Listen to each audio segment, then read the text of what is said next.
भगवान कृष्ण ने कुछ जीवन बदलने वाली शिक्षाएं दी हैं, जिनका अर्जुन ने पालन किया और महाभारत का युद्ध जीता।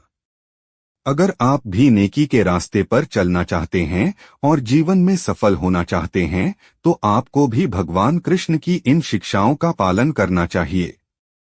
भगवान कृष्ण विष्णु के 8वें अवतार हैं और हिंदू धर्म में सबसे व्यापक रूप से पूजनीय देवताओं में से एक हैं। भगवान कृष्ण एक सच्चे आध्यात्मिक गुरु हैं, क्योंकि उन्होंने मानव जाति के आध्यात्मिक और क्रमिक भाग्य में सुधार किया है। वह अतीत, वर्तमान में लोगों के लिए एक रोल मॉडल की तरह है और निश्चित रूप से भविष्य में भी रहेंगे।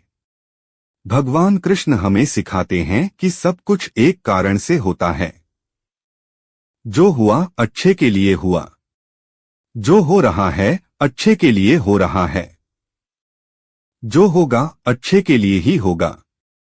अगर आपके जीवन में कुछ भी गलत हो जाता है, तो आपको याद रखना चाहिए कि भगवान के पास आपके लिए कुछ और योजनाएं हैं जो आपके जीवन को बदल देंगी। इसलिए अगर आप जीवन में असफलताओं का सामना करते हैं, तो निराश न हो, क्योंकि आपके पास कुछ बड़ा आने वाला है। हम में से अधिकतर लोग चीजों पर ध्यान केंद्रित नहीं कर सकते, क्योंकि हमारा दिमाग इधर उधर जाता रहता है। अगर हर समय नहीं, तो हम सभी के जीवन में एक समय ऐसा जरूर आया होगा जब हम अपना मन किसी एक बात पर नहीं लगा पाए होंगे। इसके बहुत से कारण हो सकते हैं। हालांकि भगवान कृष्ण कहते हैं कि अगर आपने ध्यान की कला में महारत हासिल कर ली है, तो मन एक वायुहीन स्थान में दीपक की लौ की तरह अडिग रहेगा। इसलिए आपको ध्यान के अभ्यास को अपनी दिनचर्या में शामिल करना चाहिए। आज सब कुछ सोशल मीडिया पर है और ये एक ऐसी जगह है जहां हमें लगता है कि हमें छोड़कर हर किसी की जिंदगी परफेक्ट है। इस प्रकार हम उनसे ईर्ष्या करते हैं और इस प्रक्रिया में हम अपनी वास्तविक पहचान को भूलकर उनकी नकल करने लगते हैं। हालांकि भगवान कृष्ण हमें सिखाते हैं कि पूर्णता और दुख के साथ किसी और के जीवन की नकल करने की तुलना में अपने भाग्य को अपूर्ण रूप से लेकिन खुशी से जीना बेहतर है। आपके जीवन का मुख्य उद्देश्य आपके मन में स्पष्ट होना चाहिए। एक बार जब आप स्पष्ट हो जाते हैं कि आपको जीवन में क्या करना है, तो रास्ता तुरंत खुल जाता है।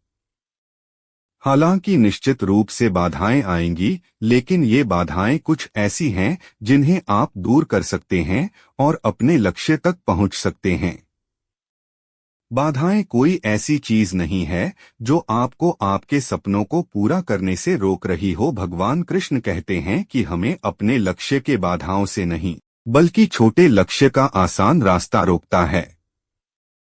भगवान कृष्ण हमें सिखाते हैं कि हमें हमेशा दूसरों के प्रति सहानुभूति रखनी चाहिए। मनुष्य को चाहिए कि वह दूसरों के सुख दुख का उत्तर इस प्रकार दे जैसे कि वे उसके अपने हों। एक बार जब व्यक्ति को दूसरों के प्रति सहानुभूति होने लगती है, तो इसका मतलब है कि उसने आध्यात्मिक मिलन को प्राप्त कर लिया है।